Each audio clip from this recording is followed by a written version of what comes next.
जगात अशा काही गोष्टी आहेत ज्या आपण विकत घेऊ शकत नाही. त्यातील पहिली गोष्ट म्हणजे आपले बालपण. बालपणीचे दिवस लक्षात ठेवा आणि एन्जॉय करा. तुम्हाला सर्वांना बालदिनाच्या हार्दिक शुभेच्छा.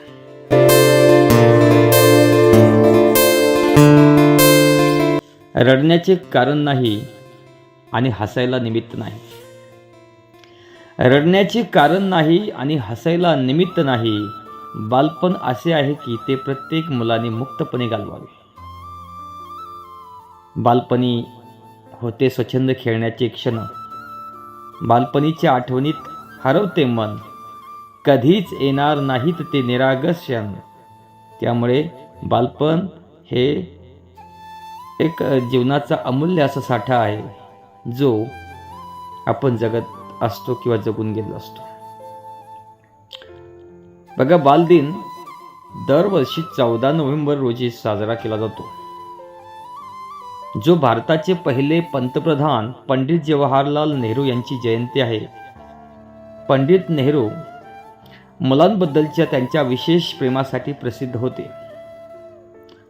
पंडित जवाहरलाल नेहरू यांनी मुलांच्या हक्कासाठी आणि त्यांच्या सर्वांगीण विकासासाठी अनेक पुढाकार घेतले. बालदिन हे मुलांचे महत्त्व समजून घेण्याची आणि त्यांना शिक्षण, खेळ, उत्तम आरोग्यासाठी सुविधा उपलब्ध करून देण्याची गरज अधोरेखित करतो. चित्रकला, स्पर्धा, नृत्य, गाणी, खेळ यासारख्या शाळा आणि समाजात विविध उपक्रमांचे आयोजन करून हा दिवस मुलांसाठी एक सणाचा उत्सव असतो. मुलांना त्यांच्या हक्काची जाणीव करून देणे, जसे की शिक्षणाचा अधिकार, सुरक्षित वातावरणात जगण्याचा अधिकार याविषयी देखील या दिवसाचा उद्देश आहे. या खास प्रसंगी तुम्हाला सर्वांना बालदिनाच्या खूप खूप शुभेच्छा.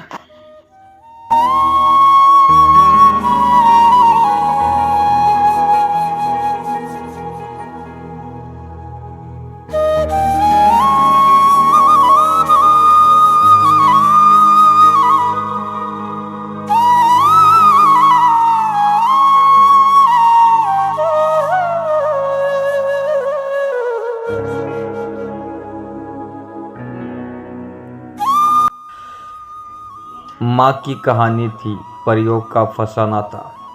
माँ की कहानी थी परियों का फसाना था. बारिश में कागज़ की नाव थी. बचपन का हर वो मौसम सुहाना था. खबर ना होती कुछ सुबह की, ना कोई शाम का ठिकाना था. थक हार के आना स्कूल से, पर खेलने तो जरूर जाना था. फूलों की खुशबू, चिड़ियों का गीत, मासूम बच्चों की मुस्कान है अजीज. चाचा नेहरू का सपना साकार, बच्चों के सपनों से रोशन संसार. रोने की वजह ना थी, ना हंसने का बहाना था. रोने की वजह ना थी, ना हंसने का बहाना था. क्यों हो गए हम इतने बड़े, इससे अच्छा तो बचपन का ज़माना था. इससे अच्छा तो हमें बचपन का ज़माना था.